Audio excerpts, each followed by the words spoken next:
Hello, friends. I'm so excited that you're here. I am launching my new website today.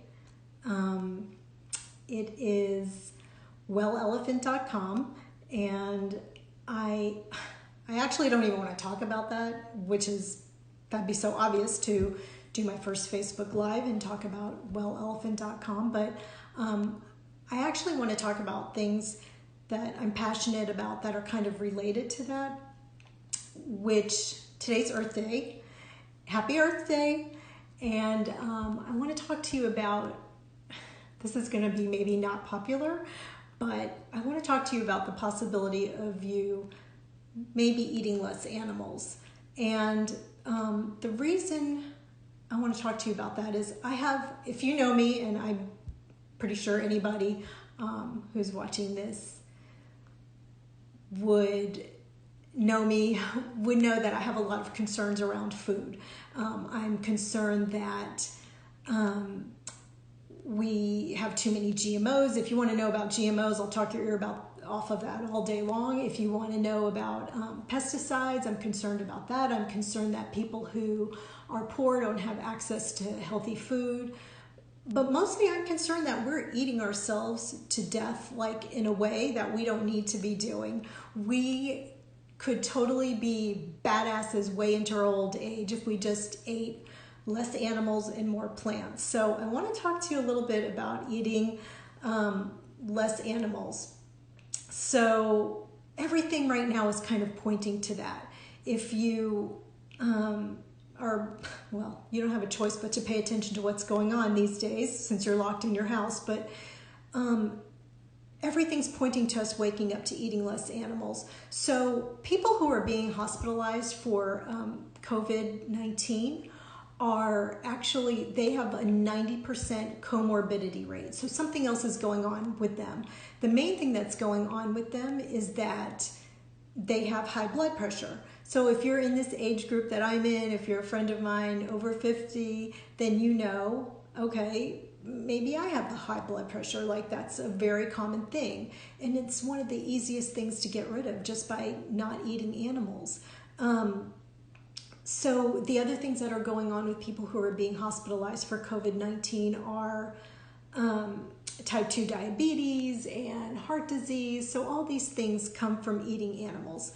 And if you don't believe me, or if you want to know more about that, you can read the China study. If you don't want to read the China study, here's how I know that eating animals is not good for you, or animal protein. So have you ever known anybody to be hospitalized for protein deficiency? No. Have you ever known anybody who's had cancer or heart disease? Yes, I know you have. I know you know people who have had cancer or heart disease. So that comes from eating animal protein, and we're eating just too much of it. So I know one of the main concerns about not eating animals is, where will I get my protein? There is protein in everything. Like lettuce has protein, and beans and rice, and Beyond Meat burger, everything has protein in it. You will not suffer protein deficiency, trust me. That's just not even a thing. So the other thing about eating animals is it's low vibration. And people, if you're just joining us, we're talking about eating less animals.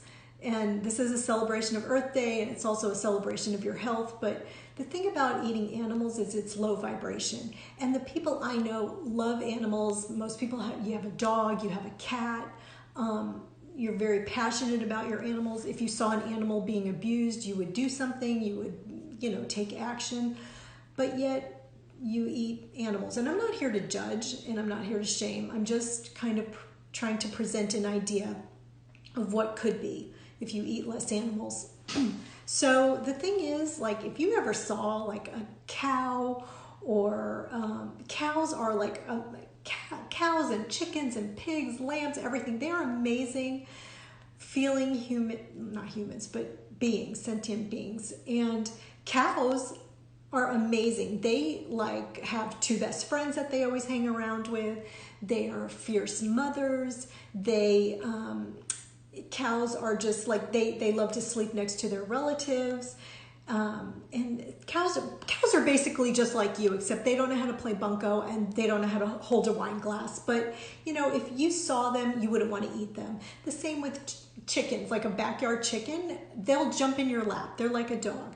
And pigs, oh my God. I went to the pig pageant in Austin, and these pigs were in tutus.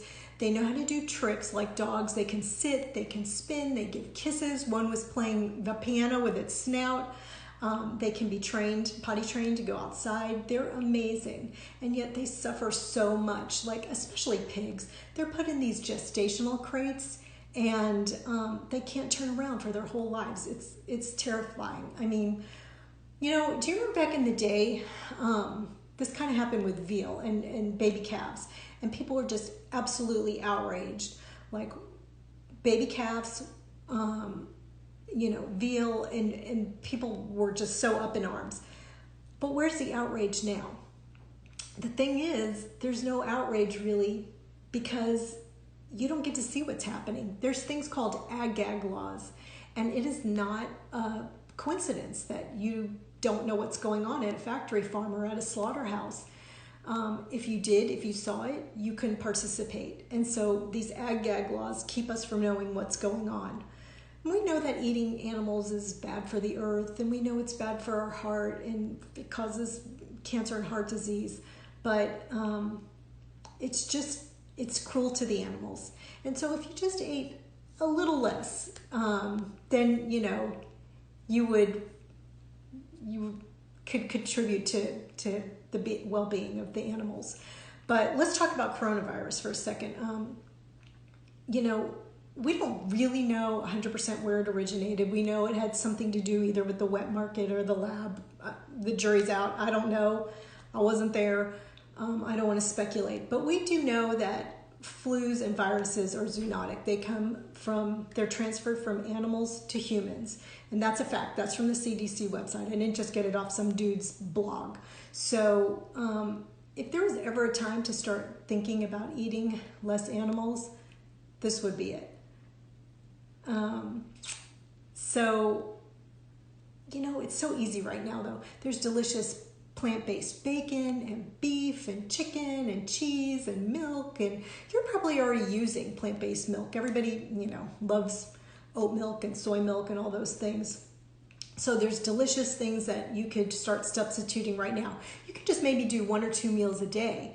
You could start with just breakfast. Breakfast is so easy. You could do just like cereal and berries and oat milk, and you could do for lunch, you know, we're talking about eating less animals if you're just joining us. And so happy Earth Day. And so you could eat, like for lunch they have a meat substitute. You could do a sandwich. You could do like bean tacos with avocado and salsa. For dinner you could do like a vegan cheese pizza, or, you know, they have the Amy's frozen ones. Really, it's so easy. Like anything, you could just go to the freezer aisle at Whole Foods or H-E-B and find any kind of thing that you could want to eat and not be eating animals. And the reason I really wanted to talk about this today is because I saw something. I follow a lot of vegan things on Instagram, and I saw this, I don't know what it was, like a baby kid or a baby goat, not a kid child, like a lamb or a baby goat. It looked like something you would do yoga with, okay? So it was this precious little thing, and it was in this contraption where its arms were pinned back and its belly was exposed, and it had just had this look of terror on its face. And I don't want to, you know, make you sick, but I just can't get it out of my mind. And that was one reason I really wanted to share this. My friends know I've been eating no animals for 5 years, and I never ask my friends to give up eating animals. I never say anything to them. I just feel like it's up to everybody what they want to do. But this really made me sick, and I thought, you know, I'd like to put the bug in your ear to just think about eating less animals. It just made me sick. Okay, I know that got a little dark, and again, I want to thank you for joining me on my first Facebook Live, and if you want to visit my new website, wellelephant.com, I made a whole food plant-based meal plan, a 3-day meal plan and a grocery list. You could just give me your email address and then you'll get the meal plan and grocery list, and it might be more healthy than where you want to start, and that's totally cool. I get that. Maybe you could just make like one of these meals every other day, or if you want to cook something else that's not mine, you could go to Post Punk Kitchen. Isa Chandra Moskowitz is like the most amazing vegan cook ever, and she has these wonderful, wonderful recipes. So you could go to Post Punk Kitchen. You can go to my website, wellelephant.com. Just give me your email address and I'll send you the plant-based meal plan and grocery list, or you can follow me on Facebook at Well Elephant or Instagram. But I'm not trying to sell you anything. I don't even have anything on my website you can buy right now. I just want to be able to send you recipes and give you healthy ideas and things where you can start replacing some of those meat meals with some meatless meals and really get your health going. Hopefully reduce any things that you might have going on with you, like high blood pressure or type 2 diabetes. I reversed my heart disease with this. So I just want to help you. You can message me. Again, all free. I just want to give you advice if you need it. I want to help you where you are. If you want to stop eating meat so much, I would love to help you in any way. So that's it. I appreciate it. Does anybody have any questions? I don't even know how to work this thing. I don't even know if I can see. I can't even see without my damn glasses. Anybody have any questions? Let me see. If not, I love you guys. Thank you for watching and have a good Earth Day. Bye.